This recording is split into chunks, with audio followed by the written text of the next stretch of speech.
नमस्कार मित्रों, मेरा नाम है राहुल चिमन भाई मेहता और मैं राइट टू रिकॉल ग्रुप, अभी कोई रजिस्ट्रेशन नहीं हुआ इस संस्था का, राइट टू रिकॉल ग्रुप का संचालन करता हूं। और हमारा मकसद है देश में जितने हो सके उतने ज़्यादा कार्यकर्ताओं को ये बताना कि राइट टू रिकॉल के कानून कितने सस्ते हैं। सस्ते यानी कि उसका इम्प्लीमेंटेशन कितना चीप है। जैसे राइट टू रिकॉल पीएम है, वो सिर्फ 200-250 करोड़ में इम्प्लीमेंट हो सकता है, और SMS ATM का उपयोग आ जाए उसके बाद ये 2-5 करोड़ में इम्प्लीमेंट हो सकता है। तो ये इन्फॉर्मेशन जितने हो सके उतने ज़्यादा नागरिकों तक पहुंचाना, जितने ज़्यादा हो सके उतने कार्यकर्ताओं तक पहुंचाना, और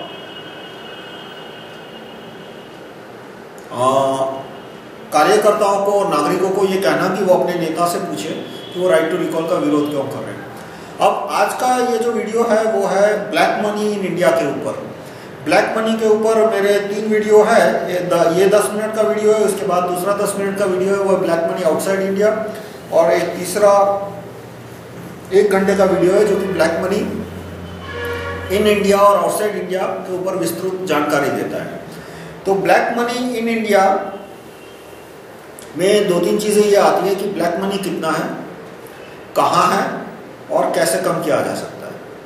तो एक तो हमारे देश में जो पूरा रुपी सप्लाई है, रुपी वॉल्यूम, कितना रुपया है देश में, ब्लैक और वाइट सब मिला के, तो वो है प्रति हिंदुस्तानी कुछ 60,000 रुपया, 55,000-60,000 रुपया प्रति हिंदुस्तानी। इसका मतलब क्या हुआ कि सारा कैश, मेरी जेब में, आपकी जेब में, मेरी अलमारी में, आपकी अलमारी में, सारा कैश का जोड़ लगाओ। उसके बाद जितने भी बैंक अकाउंट है, savings, current account, savings account, fix deposit के ऊपर जितना इंटरेस्ट एक्रू हुआ है, उस सबका जोड़ लगाओ और उसको हिंदुस्तान की आबादी से डिवाइड करो, 120 करोड़। तो जवाब आएगा प्रति हिंदुस्तानी देश में कुछ 55,000-60,000 रुपया है। इसमें से ब्लैक कितना हो सकता है, वाइट कितना हो सकता है, तो इतने इसमें जो पैसा है उसमें से करीब 90% तो बैंक में जमा है, सिर्फ 10% कैश के रूप में घूम रहा है। यानी टोटल जो पैसा है 60 लाख करोड़, उसमें से कुछ 5 लाख करोड़ कैश के स्वरूप में लोगों के हाथ में है, लोगों के अलमारी में है, लोगों के जेब में है, बाकी 55 लाख करोड़ बैंक में जमा है।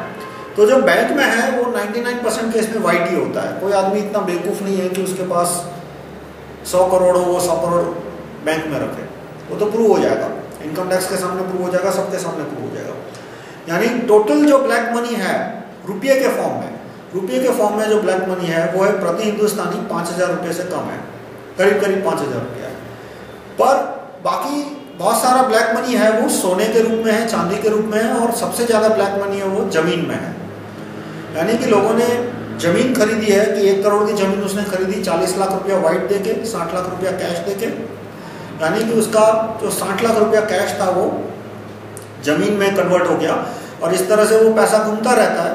तो उसकी वजह से मकानों के दाम बढ़ते हैं, दुकानों के, फैक्ट्रियों के दाम बढ़ जाते हैं। आदमी को फैक्ट्री खरीदने के लिए बहुत ज़्यादा लोन लेनी पड़ती है, और उसकी वजह से उद्योग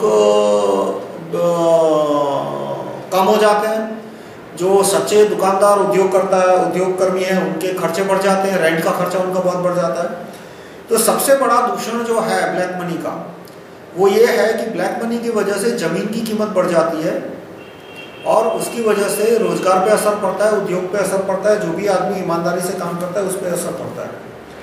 अब दूसरा सवाल आता है कि इसको कैसे कम किया जाए। तो उसके मैं कुछ उपाय बताऊंगा, जिसमें सबसे पहले उपाय आता है कि कौन से कानून पास करने से हम ये ब्लैक मनी का दूषण कम कर सकते हैं, ब्लैक मनी का जो नेगेटिव इफेक्ट है वो कम कर सकते हैं। 2 चीज़ें आती है, एक तो हमें ब्लैक मनी कम करना है, और दूसरा जो ब्लैक मनी का जो नेगेटिव इफेक्ट है कि जैसे ज़मीन के दाम बढ़ गए बैंक मनी की वजह से, वो हमें कम करना है। तो कौन से कानूनों से ये हो सकता है? तो मैंने कुछ गैजेट नोटिफिकेशन के ड्राफ्ट प्रपोज किए हैं।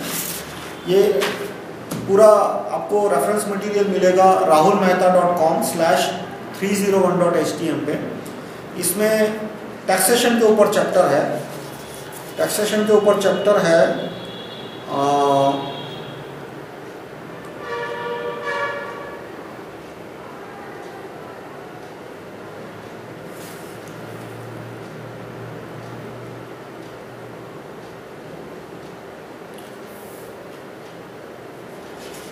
चैप्टर 25। चैप्टर 25 टैक्सेशन के ऊपर है और ब्लैक मनी के ऊपर भी है। तो सबसे पहला जो मैं कानून प्रपोज करता हूँ वो है कॉम्पिटिटिव बायआउट का। कॉम्पिटिटिव बायआउट यानी फ्रांस और बहुत सारे देशों में ये कानून है कि मान लो एक आदमी दूसरे आदमी को एक जमीन बेचता है 1 करोड़ में, तो जो बेचने वाला है उसने तो करोड़ रुपए मिल गए, अब वो निकल गया। अब वो जमीन ट्रांसफर होने से पहले 1 महीने का नोटिस निकलता है, यानी जमीन ट्रांसफर नहीं होती। उस आदमी की ट्रांसफर एप्लीकेशन ले ली, जो जमीन बेचने वाला है उसका मालिकाना हक चला गया, अभी उस पर मालिकाना हक किसी का नहीं है। जो खरीदने वाला है उसका मालिकाना हक 1 महीने के बाद शुरू होगा। सरकार नोटिस निकालती है कि भाई किसी भी आदमी को ये जमीन यदि 1 करोड़ 25 लाख में खरीदनी है तो उस जमीन को मिल जाएगी। तो यदि कोई आदमी आकर वो जमीन 1 करोड़ 25 लाख में खरीदता है तो सरकार जो पहला खरीदने वाला था उसको जमीन दे, उसको 1 करोड़ 20 लाख दे देती है, 1 करोड़ 15 लाख दे देती है। तो उसको तो फायदा हो गया, एक ही महीने के अंदर उसको तो 15% एक्स्ट्रा मिल गया उसके पैसे का। और जिसने 1 करोड़ 25 लाख या उससे ज़्यादा का बिडिंग किया उसको ज़मीन दे देंगे। तो इससे क्या फ़र्क पड़ता है कि ज़मीन और मकान के सौदे में ब्लैक मनी का ट्रांजैक्शन 20% से भी कम हो जाएगा, 15% से भी कम हो जाएगा। ये मान लो मेरे पास 1 करोड़ की ज़मीन है और कोई मुझे आके बोलता है कि भाई ये 40 लाख वाइट लो 60 लाख कैश, तो मैं तो ले लूँगा, मैंने तो ज़मीन दे दी। लेकिन पेपर पे क्या है कि ये ज़मीन 40 लाख है। 40 लाख है यानी कि कोई भी आदमी 25% ज़्यादा देके यानी 50 लाख देके खरीद सकता है। तो कोई ना कोई तो आ ही जाएगा। यदि 1 करोड़ की ज़मीन है तो कॉम्पिटिटिव बिडिंग में कोई ना कोई तो आ ही जाएगा कि भाई करोड़ की ज़मीन 50 लाख में तो मेरा क्या जाता है। और वो जब 50 लाख की 60 लाख की या 90 लाख की बिडिंग करेगा तो सरकार उसको दे देगी ज़मीन, और मुझे कितना, और जिसने ज़मीन 40 लाख वाइट और 60 लाख कैश में खरीदी उसको कितना मिलेगा, सिर्फ 50 लाख। तो उसको वहीं का वहीं 50 लाख का घाटा हो गया। यानी कि यदि किसी ट्रांजैक्शन में ब्लैक का कंपोनेंट बहुत ज़्यादा हो तो वो ट्रांजैक्शन खत्म हो जाएगा, टिक नहीं पाएगा, उसकी वैल्यू ही 0 हो गई, इफेक्टिव वैल्यू। ऐसा ट्रांजैक्शन कोई करने की हिम्मत ही नहीं करेगा, करेगा तो खोएगा सब कुछ। तो ये कानून आने के बाद, जिसको मैं कॉम्पिटिटिव बायआउट का कानून बोलता हूँ, वो आने के बाद जमीन के ट्रांजैक्शन में जो ब्लैक मनी का सर्कुलेशन है वो प्रैक्टिकली कम हो जाएगा। अब दूसरा मैं प्रपोज करता हूँ वेल्थ टैक्स। वेल्थ टैक्स में मैंने जो प्रपोजल दी है वो इस तरह से है कि प्रति व्यक्ति 25 स्क्वायर मीटर जमीन और 50 स्क्वायर मीटर कंस्ट्रक्शन, यानी 25 स्क्वायर मीटर जमीन यानी 250 स्क्वायर फीट शहरी जमीन अर्बन लैंड और 500 स्क्वायर फीट अर्बन कंस्ट्रक्शन पर पर्सन यानी 4 लोग हैं फैमिली में, मान लो 5 लोग हैं, हस्बैंड वाइफ 2 लड़के, एक सीनियर सिटीजन, और सीनियर सिटीजन का कोटा डबल होगा तो उनको एग्जम्पशन कितना मिलेगा, 1500 स्क्वायर फीट लैंड और 3000 square feet flat. 3000 square feet flat exemption मिलेगा। तो 3000 स्क्वायर फीट यानी 2 बेडरूम के छोटे जो फ्लैट होते हैं उसका एरिया होता है 1000 स्क्वायर फीट जितना, 1200 स्क्वायर फीट जितना। तो इस तरह से 2-3 फ्लैट पे property tax, wealth tax practically 0 होगा। और उसके बाद वेल्थ टैक्स का स्लैब होगा 1%। जो भी प्रॉपर्टी की मार्केट वैल्यू है, मार्केट वैल्यू कैसे निकाल सकते हैं, सर्कल रेट से निकाल सकते हैं। उसके बाद और भी मेथड है, शुरुआत में मैंने सर्कल रेट प्रपोज किया। तो इससे क्या फ़ायदा होगा कि जिस आदमी के पास जैसे 10-20 हज़ार खाली फ्लैट है, या तो मिलों की मिलों ज़मीन है, जैसे कहा जाता है कि राजमाता के पास जो अलग अलग ट्रस्ट है, राजमाता और पूरे भारत के जो जवाई हैं, ऐसा कहा जाता है कि गुड़गांव एरिया में उनके पास कितना स्क्वायर माइल ज़मीन है, वो एकड़ के, वो स्क्वायर मीटर और एकड़ के भाव से नहीं होती, कितना स्क्वायर मील उनके पास ज़मीन है उनका अंदाज शायद उनको भी नहीं है दिल्ली और गुड़गांव में। तो ऐसे जो लोग हैं जिनके पास करोड़ों की ज़मीन है, अरबों की ज़मीन है, उन्हें 1% टैक्स देना पड़ेगा। यानी किसी के पास मान लो 1000 करोड़ की ज़मीन है तो हर महीने, हर साल उसको 1% यानी 10 करोड़ का टैक्स देना पड़ेगा। तो वो क्या करेगा, अपनी ज़मीन को या तो बेचेगा या तो किराए पे देगा। तो जैसे वो बेचेगा या किराए पे जाएगा वैसे वो ज़मीन का दाम कम होगा और सप्लाई बढ़ गया इसलिए ज़मीन का दाम कम हो जाएगा, फ्लैट का दाम कम हो जाएगा। और उससे ब्लैक मनी का ट्रांजैक्शन भी कैसा होगा कि जब वो बेचेगा तो उसको मार्केट वैल्यू पे ही बेचना पड़ेगा, क्योंकि वो जो मैंने आपको पहला कानून समझाया कि यदि वो ब्लैक में लेने की कोशिश करेगा तो सामने वाले को इतना नुकसान जाएगा कि वो ऑफर ही नहीं देगा। तो ऑटोमेटिकली इससे ये जो वेल्थ टैक्स का कानून मैं प्रपोज कर रहा हूँ कि 1% of the wealth value about 1% of the wealth value about 500 square feet per person, उससे कम हो जाएगा। उसके बाद मैंने जो प्रपोज किया है वो है कि सेल्स टैक्स और वैट को निकाल देना चाहिए। सेल्स टैक्स, वैट, एक्साइज, ये जितने भी इंटरनल टैक्स है प्रोडक्शन के ऊपर, फैक्ट्रियों के ऊपर, वो सारे निकाल देने चाहिए। एक्साइज रखना चाहिए सिर्फ गिनी चुनी आइटम पे, जैसे व्हीकल पे, कार पे। क्यों? क्योंकि कार जब आदमी खरीदता है तो सड़क बनाने के लिए बहुत खर्चा करना पड़ता है, तो सड़क का खर्चा है वो गाड़ियों की एक्साइज से आना चाहिए। और कुछ कुछ चीज़ों पे इस तरह से एक्साइज रख सकते हैं, पर 99% चीज़ों पे एक्साइज, सेल्स टैक्स और वैट निकाल देना चाहिए। उससे ब्लैक मनी कैसे कम होगा कि जब सेल्स टैक्स निकल जाएगा तो आदमी यही बोलेगा कि भाई बिल का सामान भी 100 रुपये में, बिना बिल का भी 100 रुपये में, तो अधिकतर आदमी फिर बिल का सामान ही लेंगे, क्योंकि बिल का सामान लोगे तभी आपको वारंटी मिलेगी और तभी आप उसको एक्सपेंस कर सकते हो। तो सेल्स टैक्स और सर्विस टैक्स, फिर ये एक्साइज, ये सारे टैक्स निकालने से ब्लैक मनी का रोल कम हो जाएगा, ब्लैक मनी की ज़रूरत कम हो जाएगी, ब्लैक मनी का फ़ायदा भी कम हो जाएगा। और इनकम टैक्स में बहुत सारे डिटेल रूल आते हैं कि हर एक आदमी के पास पैन कार्ड होना चाहिए, और भले उसकी इनकम 1 लाख की हो या 10,000 की हो या कितनी भी इनकम हो, कि यदि कोई आदमी दूसरे आदमी को सैलरी या कॉन्ट्रैक्ट के रूप में पैसा देता है तो उसका पैन कार्ड होना कंपलसरी कर देना चाहिए। ये कानून 1 साल में तो नहीं आ सकता, लेकिन 2-3 साल में आ सकता है। ये कोई बहुत बड़ी बात नहीं है। जनरल जिया ने 1980 में, 1970s 80s में 1 साल के अंदर पूरे पाकिस्तान में नेशनल आईडी सिस्टम इम्प्लीमेंट कर दिया था, सिर्फ 1 साल के अंदर। और तब ना कोई कंप्यूटर था, ना कोई फैक्स मशीन था, कुछ नहीं था। तो ये एक आदमी को पैन कार्ड देना कोई इतना मुश्किल काम नहीं है। 1 साल में हो सकता है, पर 1 साल नहीं तो 2 साल मान लीजिए, 2 साल में हो सकता है। तो उसके बाद टैक्स इवेजन, इनकम टैक्स का जो इवेजन है वो और कम हो जाएगा। अब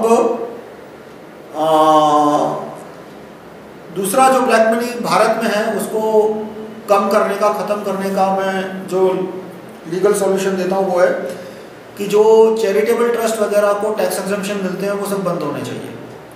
टैक्स एग्जम्पशन अभी फ़िलहाल ATG है और 35AC, इस तरह के सेक्शन है इनकम टैक्स के एक्ट में कि आप किसी ट्रस्ट को 1 लाख रुपया दान दोगे तो आपको इफेक्टिव इनकम टैक्स 15,000 कम हो जाएगा, या तो 30,000 कम हो जाएगा, 35,000 कम हो जाएगा। तो बहुत सारे ट्रस्ट होते हैं, वो क्या करते हैं कि भाई आप 1 लाख रुपया दान दो और बदले में हम तुमको 10,000 कैश दे देंगे, 15,000 कैश दे देंगे, 25,000 कैश दे देंगे। कुछ तो 1 लाख रुपया दान दो और 80,000 कैश देने को तैयार होते हैं। तो वो उससे सरकार को टैक्स का नुकसान किया बड़े पैमाने पे। और जिस आदमी ने इस तरह से ट्रस्ट चला रहा है वो भी कैसे ईमानदारी से ट्रस्ट चलाएगा या चला पाएगा। अब मैं बोलता हूँ कि यदि ट्रस्ट को ये टैक्स एग्जम्पशन बंद कर दिया जाए तो फ़र्क क्या पड़ता है, 30% चैरिटी कम होगी, इतना ही ना, कि मैं 1 लाख कमाता हूँ और मैं 1 लाख दान में देता हूँ। अब ATG का सेक्शन निकल गया। आज क्या है, ATG का सेक्शन है, मैं 1 लाख कमाया, मैंने 1 लाख दान दिया तो मुझे 15,000 का कम टैक्स भरना पड़ेगा। अब ATG का सेक्शन निकल जाता है तो क्या होगा, मैंने 1 लाख कमाया, उस पर 15,000 टैक्स दिया तो मुझे मैं 85,000 ही दान दे पाऊंगा। तो ठीक है भाई, 15%, 30% कम चैरिटी करो, कोई उससे कोई इतना ही नुकसान होगा ना कि हुआ हो कि भाई 30% कम चैरिटी हुई तो हो गए। और दूसरा, भगवान तो तुम्हारे खाते में 30% नहीं 60% ऐड कर देगा, क्योंकि उसने देखा कि 30% यदि तुमने सरकार को दिया है, देश के लिए दिया है, और तुमने 70% उस चैरिटेबल ट्रस्ट को दिया है, तो उतना तुम्हारे खाते में भगवान ऐड कर देगा, पुण्य के खाते में। तो यदि चैरिटी पे ऊपर टैक्स हटाया जाए तो उससे जेन्युइन चैरिटी कम नहीं होने वाली। यदि किसी आदमी ने 1 लाख दिया है, जेन्युइन 1 लाख दिया है, तो टैक्स देने के बाद वो जेन्युइन 70,000 तो देने ही वाला है। अब दूसरा कि चैरिटेबल ट्रस्ट को जो वेल्थ टैक्स का एग्जम्पशन मिला है वो बंद होना चाहिए। कि आज क्या है कि चैरिटेबल ट्रस्ट के पास 1,000, 2,000, 5,000 करोड़ की जमीन हो तो भी कोई टैक्स नहीं आता।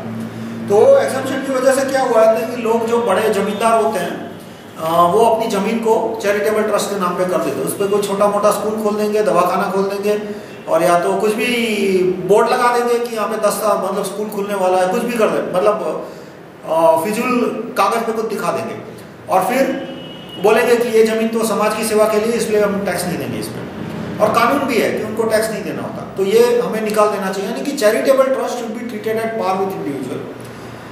तो ये कानूनों से द्वारा ब्लैक मनी का जो रोल है इंडिया में वो कम हो सकता है और ब्लैक मनी भी कम हो सकता है। इसके बाद मेरा वीडियो है 10 मिनट का, वो है ब्लैक मनी आउटसाइड इंडिया, कैसे वापस ला सकते हैं, क्या क्या उसमें पेचीदा चीज़ें हैं। और दूसरा है 1 घंटे का वीडियो जो कि ब्लैक मनी इनसाइड इंडिया और आउटसाइड इंडिया और किन कानूनों के द्वारा वो कम हो सकता है। धन्यवाद।